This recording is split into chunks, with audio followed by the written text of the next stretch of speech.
again, this is Marc Suderman coming to you from Eastern Washington. I wanted to share with you an update what we're seeing out here in a treatment block where we put microbiology on this past fall in this cherry block. I'm pretty excited what we're seeing, so let me share with you those results. So what we did to start the process was last fall, took a soil test so we had a complete nutrient inventory. It would also give us information to tell us what the physical structure of the soil was too, within which what we needed to work with. And so we had a good idea how much sand, clay, and silt was contained there, because we need to treat them differently.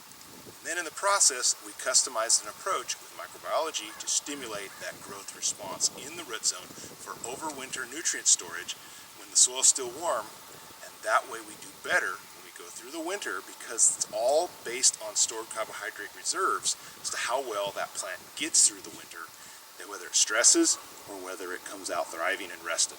And so by doing that, what we're seeing this spring already is a different kind of a response after all the winter snow we've had.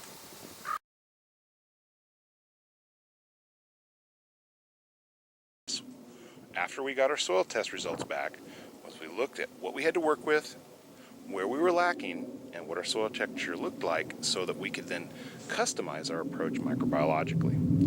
In the process, what we came up with was specific strains that address the calcareous soil type that we've got to deal with. What we've got going on is a lot more microbiological activity. If you look there where the tree stump bases are located, you've got a lot more activity. When microbiology is busy, has caloric response or caloric release response. Calories that are released are heat. More heat means that it's warmer, even if it's just by split degrees or 1 or 2 degrees. That means that the snow in those areas where the activity is located is going to melt more rapidly. And the reason why you've got it in the circles like we are is that's the primary area of the root mass when you look at the size of the drip zone in proportion to what's down below. And so out in the areas between the trees aren't going to have the same kind of activity, because you don't have as many roots out that way. Because where it's focused and concentrated, you're seeing a more dramatic response. This is anecdotal, but it is interesting because you can see it all the way across the entire ranch. And that's pretty exciting to witness, because we've gotten an extreme amount of snow this past winter.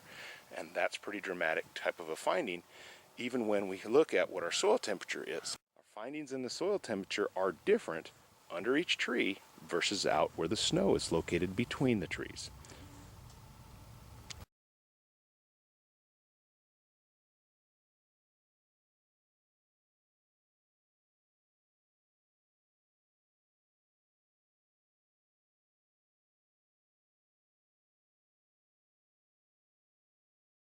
Hey, thank you again for watching. I hope this information has been helpful. Here's to your crop success.